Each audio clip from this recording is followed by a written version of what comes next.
warahmatullahi wabarakatuh. Perkenalkan, nama saya Latif Afandi, CGP Angkatan 9 dari SD Negeri 1 Danuwinangun, Kecamatan Klangenang, Kabupaten Cirebon.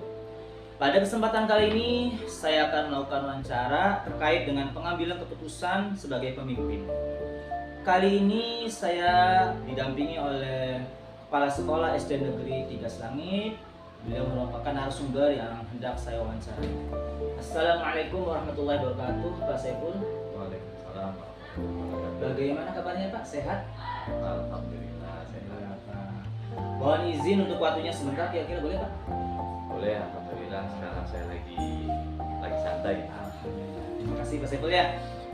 Sebelumnya mohon maaf Bapak, saya di sini ingin mewawancarai Bapak terkait peran Bapak sebagai seorang kepala sekolah, pengambilan keputusan Bapak sebagai kepala sekolah terhadap kasus-kasus yang terjadi di sekolah SD Negeri 3 Selangit. Boleh bisa diceritakan kepada saya? Ya memang biasanya di dalam pengambilan keputusan itu kan ketika ada suatu masalah yang berkaitan dengan hukum, ini itu nggak masalah, gampang lah, artinya kan kita membandingkannya dengan pelanggaran hukumnya. Tapi jika ada permasalahan benar lawan benar ini, nah itu kan terjadi dilema etika di situ. Nah itu ya harus dengan penanganan yang berbeda tentunya. Selama ini bagaimana Bapak dapat mengidentifikasi kasus-kasus yang merupakan dilema etika atau rujukan moral selama Bapak menjadi kepala sekolah?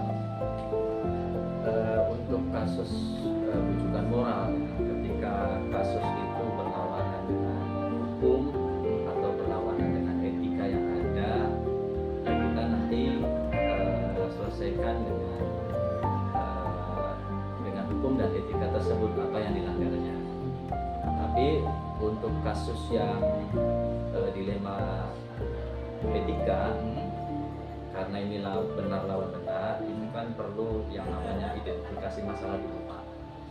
Identifikasi masalah, apa penyebab masalah itu, kemudian siapa saja yang terlibatnya, kemudian ya nanti ketika sudah diidentifikasi baru nanti kita mencari informasi, apakah dari orang-orang terdekatnya atau dari seluruh warga sekolah. Nah, itu akan menjadi pertimbangan saya nanti ketika memutuskan. Kemudian nanti dicari juga alternatif solusi dari masalah tersebut. Bisa jadi kan solusinya lebih dari satu. Yang penting nanti hasil keputusannya itu ya tidak merugikan orang banyak atau tidak merugikan orang lah, dan harus menguntungkan banyak orang tentu. Seperti itu pertimbangan.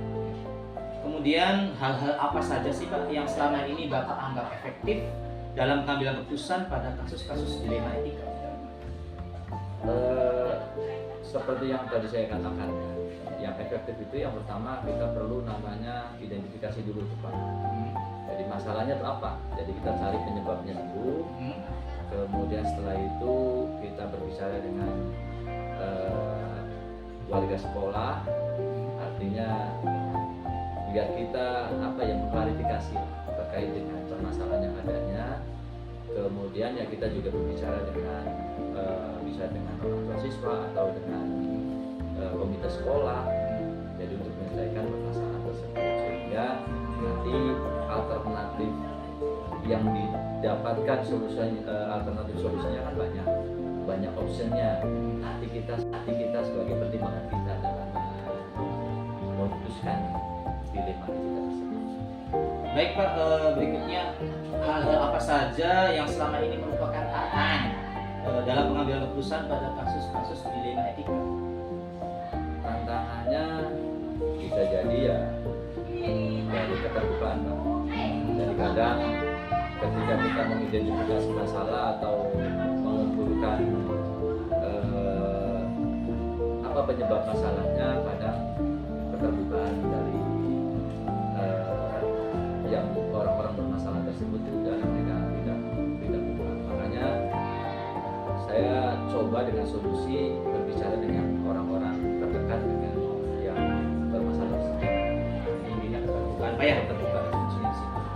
Kemudian apakah Bapak memiliki sebuah tata kala atau jadwal tertentu dalam sebuah penyelesaian kasus di etika?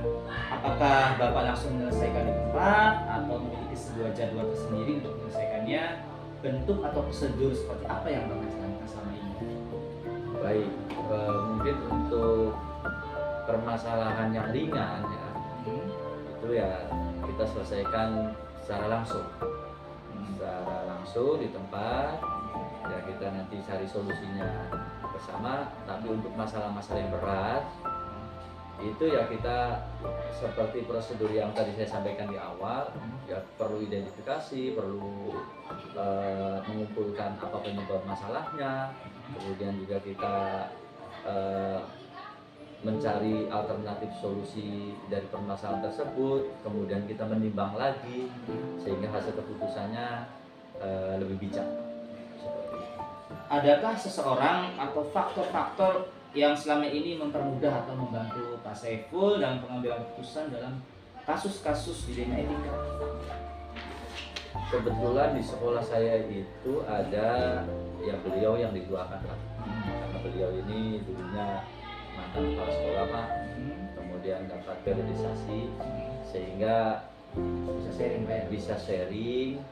Kemudian ya saya pandang juga beliau ini orangnya cakap ya, artinya secara kedewasaan itu sangat cakap, sehingga ya bisa berbagi dengan saya, bisa sharing untuk mencari informasi terkait dengan solusi apa yang diperlukan gitu untuk menyelesaikan masalah tersebut.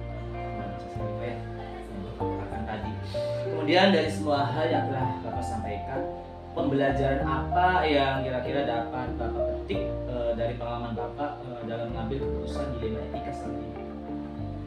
Pembelajaran yang saya ambil dengan melakukan identifikasi, kemudian mencari penyebab masalah, kemudian mencari solusi, sehingga apa yang saya putuskan itu menjadi lebih wise, lebih bijak, sehingga kita akhirnya keputusan yang diambil adalah keputusan yang win-win solution, artinya semua menang lah, tidak ada yang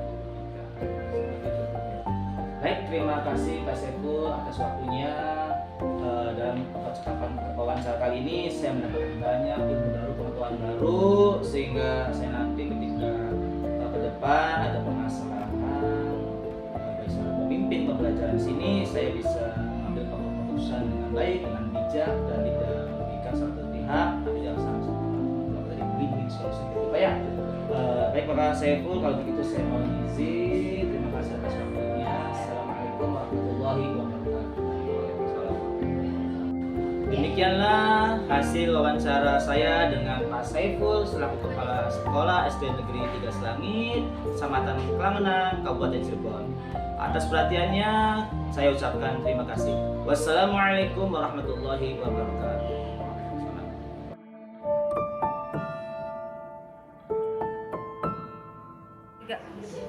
Assalamualaikum warahmatullahi wabarakatuh. Perkenalkan, nama saya Latif Afandi, CGP Angkatan 9 dari SD Negeri 1 Danuwinangun, Kecamatan Klamenang, Kabupaten Cirebon. Pada kesempatan kali ini, saya akan mewawancarai Pak Acep. Beliau adalah Kepala SD Negeri 2 Bango 2. Beliau juga seorang fasilitator dari angkatan PGP Angkatan 9, juga sebagai guru pamong dari PPG. Kemudian di tengah kesibukannya, beliau alhamdulillah masih menyempatkan waktu kepada saya untuk mewawancari beliau terkait dengan pengambilan keputusan sebagai pemimpin. Mari kita simak bersama-sama cakapan berikut. Assalamualaikum Pak Acep.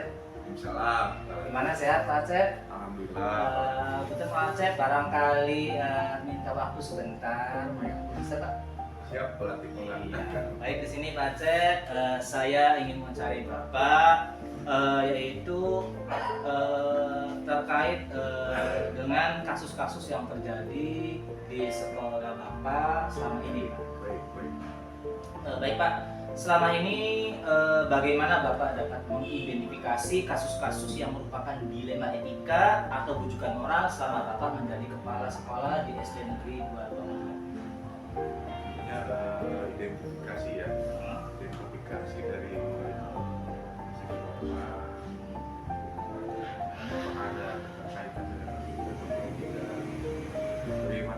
berdampak kepada usaha dan kaitan dengan profesi seperti itu. Ya, baik Kang Acep ya. Jadi intinya berkaitan moral dan hukum ya, kaitannya ada di situ. Kemudian Pak Acep, selama ini bagaimana Bapak sebagai kepala sekolah menjalankan pengambilan keputusan di sekolah yang Bapak pimpin, terutama untuk kasus-kasus di mana ada dua kepentingan Pak, yang sama-sama benar atau sama-sama mengandung nilai kebajikan. Baik, kita mengedepankan satu musyawarah, kedua hormati, ketiga seperti tadi ada kaitan hukum karena ketika ada kaitan hukum maka itu auto berarti orang. Jadi kita tidak berani mengambil risiko ketika kita harus mengambil keputusan di kasusnya berkaitan dengan hukum atau etika profesi. Jadi intinya akan situ Pak ya, apakah ada kaitan dengan hukum? Mereka berarti masuk ke rujukan moral Pak ya. Intinya seperti itu, selain ada musyawarah juga Pak ya. Betul. Baik, Kang Acep, berikutnya adalah langkah-langkah atau prosedur seperti apa yang biasa Bapak lakukan ketika menangani kasus seperti itu. Langkah-langkah prosedurnya berarti satu identifikasi, kita identifikasi siapa yang terlibat ya. Kemudian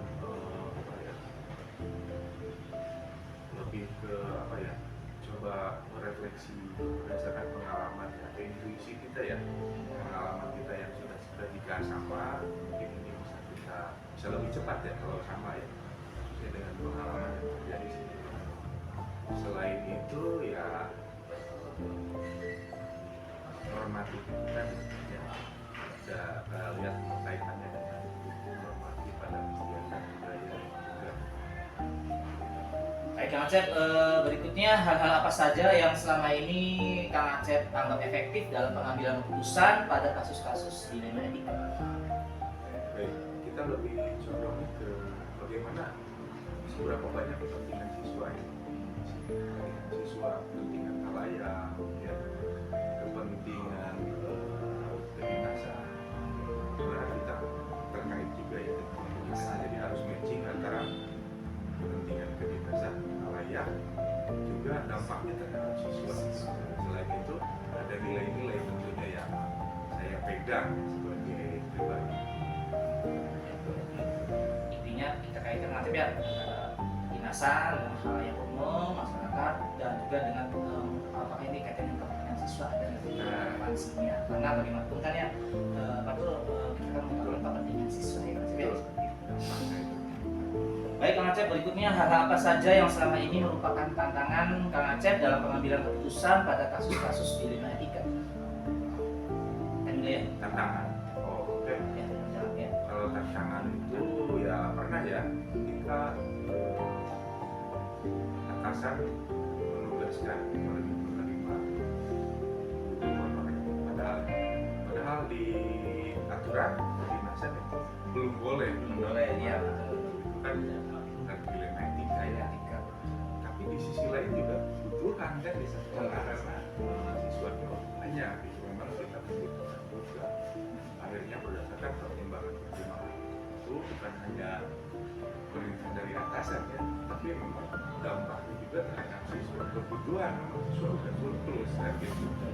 Jadi salah satu pertimbangannya kita juga mengangkat dulu bahwa itu, tapi juga kita konsultasikan ke dinas dengan konsekuensi diterima tetapi belum masuk di dapur gitu ya. Tapi kan tetap bisa melayani siswa. Kemudian apakah Kang Acep memiliki sebuah tata kala atau jadwal tertentu dalam sebuah penyelesaian kasus dilema etika? Apakah Kang Acep langsung menyelesaikan di tempat atau memiliki sebuah jadwal untuk menyelesaikannya? Bentuk atau prosedur seperti apa yang Kang Acep jalankan? Kalau itu biasanya situasional ya, situasional. Jadi tidak ada jadwal tertentu gitu. Karena biasanya situasional, apalagi yang sifatnya kasus dilema etika ya. Ya, situasional Acep ya. Berikutnya, adakah seseorang Kang Acep atau faktor-faktor apa yang selama ini mempermudah atau membantu Kang Acep dalam pengambilan keputusan dalam kasus-kasus dilema etika? Saya selalu menginspirasi dari ayah, karena ternyata yang saya ketahui, kalau dulu saya banyak pada ayah itu belum paham bagaimana mindset saya selalu berpikir kalau ayah itu selalu dalam suatu perkara dia ada di tengah-tengah, dia selalu, menurut saya dulu selalu memenangkan orang yang salah. Tapi ternyata ketika saya sudah kenal teori itu, ternyata luar biasa. Ada kita selalu berpikir positif untuk siswa, untuk guru, untuk rekan sejawat juga. Bagaimana ketika bersalah pun kita tetap menarik kan ke sistem supaya dia tidak merasa keluar dari kelompok. Dan ternyata itu sudah diajarkan lama oleh ayah. Bagaimana dia misalnya dalam sebuah keputusan dia mendorong bagaimana bahwa keputusan terbaik itu adalah hasil ada hukum pidana, perdata, tapi ada di atas dari itu hukum kesepakatan. Baik, masih luar biasa sekali Kang Acep ya, apa yang telah sampaikan tadi. Kemudian dan semua hal yang telah Kang Acep sampaikan, paparkan, kira-kira pembelajaran apa yang untuk Kang Acep yang dapat dipetik dari pengalaman Kang Acep dalam mengambil keputusan dilema etika? Pembelajarannya berarti kita tidak boleh cepat memutuskan sesuatu, harus berdasarkan pertimbangan matang, terutama aspek yang untuk nilai-nilai moral, nilai-nilai kebajikan, nilai-nilai kebaikan, dan nilai-nilai kesepakatan. Ini yang utama di atas segalanya. Karena ini matching juga dengan teori manajemen kepemimpinan bahwa di atas hukum itu ternyata ketika ada win-win solution. Jadi intinya Acep ya, kita itu harus mempertimbangkan mengambil keputusan, apalagi yang menyangkut nilai moral ya, nilai kebajikan dan kesepakatan Acep ya. Terima kasih Kang Acep atas waktunya di tengah kesibukan yang sangat luar biasa sekali. Saya merasa beruntung bisa mewawancari Kang Acep selaku Kepala Sekolah SD Negeri 2 Bangun 2. Terima kasih atas waktunya Kang Acep ya. Sami-sami. Ya, Siap, Latif. ya, demikianlah hasil wawancara saya dengan Pak Acep Budi Santosa, Kepala Sekolah SD Negeri 2 Bangun 2 terkait dengan pengambilan keputusan sebagai pemimpin. Sekian dari saya, terima kasih. Assalamualaikum warahmatullahi wabarakatuh.